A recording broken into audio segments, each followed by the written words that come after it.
नाजरीन, रात गए फौज ने कार्रवाई कर दी, हुकूमत का तख्ता उलट दिया, अमेरिका भी कुछ नहीं कर पाया, सदर को कैद करके तमाम इदारे बंद कर दिए, लोग अपने घरों से निकल रहे हैं, सरहदों पर नफरी बढ़ा दी गई, मुल्क का सारा कंट्रोल अब बाज़ाब्ता तौर पर फौज के हाथों में चला गया है। आज से रात 10 बजे से लेकर सुबह 5 बजे तक मुल्क भर में कर्फ्यू नाफिज रहेगी।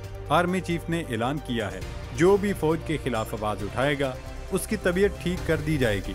मीडिया को भी रात गए पैगाम मौसूल हो गया कि खामोश रहे वरना खामोश कराया जा सकता है।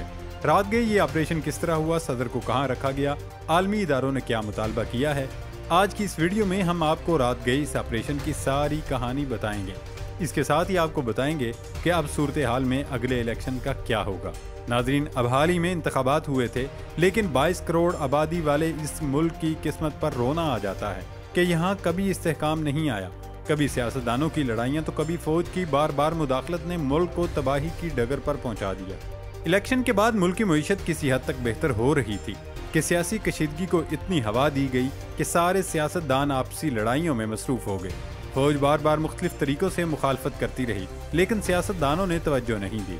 आज बात इस नहज पर पहुंच गई कि फौज ने सब कुछ अपने हाथों में ले लिया और सदर को कैद कर लिया। मुल्क के सारे इदारे बंद करके सरहदों पर नफरी बढ़ा दी गई और मुल्क बुनियादी तौर पर सियासतदानों के हाथ में चला गया है। रात गई इस ऑपरेशन के बारे में कौमी मीडिया ने भी कुछ नहीं कहा, क्योंकि कौमी मीडिया को वार्निंग दे दी गई थी, अगर मुंह खोला तो सब कुछ कब्जे में ले लिया जाएगा। वो तो भला हो बैनुल अक़वामी मीडिया का कि खबर सामने आ गई, वरना शहरियों को तो मालूम ही नहीं होता कि फौज ने खुफिया तरीके से सब कुछ संभाल लिया है। मुल्क में मुंतखब हुकूमत खत्म हो चुकी है। ऑपरेशन की कहानी कुछ यूं है कि कल शब सदारती गार्ड्स के अरकान की जानिब से सदर को हिरासत में लिए जाने के बाद फौज ने दावा किया है कि उन्होंने हुकूमत का तख्ता उलट दिया है। खबर रसां एजेंसी AFP के मुताबिक सदारती ज़राए ने बताया कि एलीट गार्ड के अरकान ने मुल्क के दारुल हुकूमत में सदर की रिहाइशगाह और दफातर तक रिसाई महदूद कर दी है और मुज़ाकरात खत्म होने के बाद भी उन्हें रिहा नहीं किया गया। सदर की जानिब से मुख्तलिफ लोग मुज़ाकरात की कोशिशें हो रही हैं, लेकिन फौज के सरबराह किसी बात पर राजी नहीं हो रहे। फौजियों का कहना था कि मुल्क में तमाम इदारे मुअत्तल रहेंगे, सरहद बंदी कर दी जाएंगी और रात 10 बजे से सुबह 5 बजे तक कर्फ्यू होगा। अहम तरीन कर्नल मेजर ने बुध की रात को अपने खिताब में कहा, हम यानी दिफाई और सिक्योरिटी फोर्सेज ने सदर की हुकूमत खत्म करने का फैसला किया है। वर्दी में मलबूस दीगर 9 फौजी भी उनके इतराफ मौजूद थे। उन्होंने मजीद कहा, सिक्योरिटी की मुसलसल बिगड़ती हुई सूरत हाल, खराब माशी और समाजी गवर्नेंस के बाद ये कदम उठाया गया है। इलाकाई और आलमी रहनुमाओं ने सदर की रिहाई का मुतालबा किया है।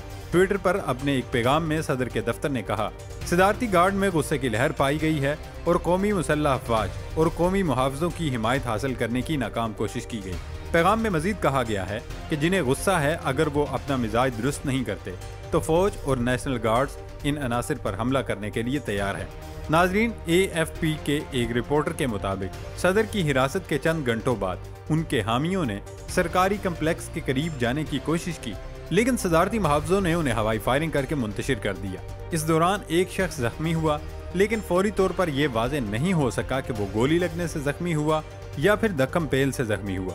नाजरीन, मगरबी अफ्रीकी मुल्क नाइजीरिया के सदर मोहम्मद बाजूम को अप्रैल 2021 में मुंतखब किया गया था।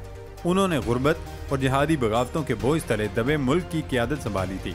1960 में फ्रांस से आज़ादी के बाद नाइजीरिया में इक़्तिदार की ये पहली पुरअमन मुंतकिली थी, लेकिन नाइजीरिया की फौज ने आज उन्हें माजूल करके मुल्क का सारा कंट्रोल संभाल लिया, तमाम इदारों के इख्तियारात मुअत्तल कर दिए।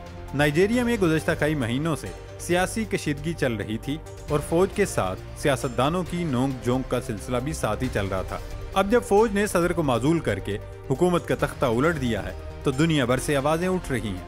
मगरबी अफ्रीकी रियासतों की इक्तसादी कम्यूनिटी के सरबराह ने कहा, हमसाया मुल्क बेनिन के सदर पेट्रिसन टालोन की सालसी की कोशिशों के लिए नाइजीरिया के दारुल हुकूमत नियामे जाएंगे। दूसरी जानिब नाइजीरिया में बरसरे इक़्तिदार इत्तेहाद की जमातों ने एक बयान में खुदकुश और रिपब्लिकन मुखालिफ पागलपन की मजम्मत करते हुए कहा कि सदारती मुहाफ़िज़ के कुछ अनासर ने सदर और उनके अहल खाना के साथ वज़ीर दाखिला को भी बंद कर दिया है। मगरबी अफ्रीकी रियासतों की इक़्तिसादी बरादरी और अफ्रीकी यूनियन दोनों ने इस वाक़ये की मजम्मत करते हुए इसे बगावत की कोशिश करार दिया है। ECOWAS نے صدر بازوم کی فوری اور غیر مشروط رہائی کا مطالبہ کرتے ہوئے متنبہ کیا کہ اس میں ملوث تمام افراد کو ان کی حفاظت کا ذمہ دار ٹھہرایا جائے گا۔ اقوام متحدہ کے سربراہ انتونیو گوتریش اور امریکی وزیر خارجہ اینٹنی بلنکن نے کہا کہ انہوں نے بازوم سے بات کی اور اپنی حمایت کی پیشکش کی ہے، لیکن آپ کو یہ جان کر حیرت ضرور ہوگی کہ اس معاملے میں امریکہ بھی کچھ نہیں کر سکتا۔ نائجیریا کی فوج اب اتنی طاقتور ہو گئی ہے کہ اب امریکہ جیسا ملک بھی بے بس نظر آ رہا ہے۔ فرانس کی وزیر خارجہ کیتھرین کولونا نے طاقت کے ذریعے اقتدار پر قبضہ کرنے کی تمام کوششوں کی مذمت کی ہے۔ بدھ کو بینن کے صدر بولا احمد تنیبو کے ساتھ ابوجا میں ملاقات کے بعد توقع ہے کہ بینن کے صدر جمعرات کو نیامے پہنچیں گے۔ تنیبو نے کہا کہ ہماری کوشش ہے کہ صدارتی گارڈز اور نائجیریا کے صدر بازوم اور فوجی آمر کی ثالثی پیش کریں گے تاکہ ایک معاہدہ ہو سکے۔ ناظرین، 1960 میں اپنی آزادی کے بعد اس ریاست میں 4 مرتبہ فوجی بغاوتیں اور اقتدار پر قبضے کی متعدد دیگر کوششیں ہوئی۔ سابق وزیر داخلہ بازوم سابق صدر مہاما دواسوفو کے انتہائی قریب تھے۔ مہاما دواسوفو نے دوبارہ حکومت کے بعد رضاکارانہ طور پر استعفیٰ دے دیا تھا۔ اس وقت کے سیکیورٹی ذرائع کے مطابق بازوم کی حلف برداری سے چند روز قبل بغاوت کی کوشش کی گئی تھی۔ اس دوران متعدد افراد کو گرفتار کیا گیا، جن میں مشتبہ سرغنہ بھی شامل ہے، جس کے بعد فروری میں 5 افراد کو 20 سال قید کی سزا سنائی گئی تھی۔ نائجیریا کے ایک عہدیدار کے مطابق بازوم کو اقتدار سے ہٹانے کی دوسری کوشش گزشتہ برس مارچ میں ہوئی تھی جب صدر ترکی میں تھے۔ اس سلسلے میں ایک گرفتاری عمل میں لائی گئی تھی۔ حکام نے اس واقعے پر کبھی عوامی طور پر کوئی تبصرہ نہیں کیا۔ 22 کروڑ آبادی والے اس ملک کا 2/3 حصہ صحرا پر مشتمل ہے اور اقوام متحدہ کی خوشحالی کے معیار ہیومن ڈیولپمنٹ انڈیکس میں یہ ملک سب سے نیچے ہے۔ نائجیریا کو 2 جہادی مہمات کا سامنا ہے، جن میں سے ایک جنوب مغرب میں ہے جو 2015 میں مالی سے آئی، اور دوسری جنوب مشرق میں جس میں شمال مشرقی نائجیریا کے جہادی شامل ہیں۔ نائجیریا کے لاکھوں افراد اپنے گھروں کو چھوڑ کر جا چکے ہیں، جس کی وجہ سے ایک انسانی بحران پیدا ہوا ہے اور معیشت مزید متاثر ہوئی ہے۔